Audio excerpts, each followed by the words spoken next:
ขอเจริญสุขเจริญพรออกตนญาติโยมญาติธรรมทั้งหลายมื้อนี้ออกตนญาติโยมมาเอาบุญนำกันเด้อพระอาจารย์สีตัดหญ้าอนามัยวัดเพื่อค่าเกียม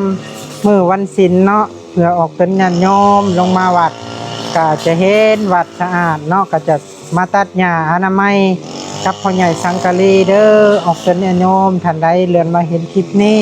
ขอจงมีแต่ความสุขความเจริญหายทุกข์หายโศกหายโรคหายภัยหายพยาธิโรคาเด้ออาสาธุ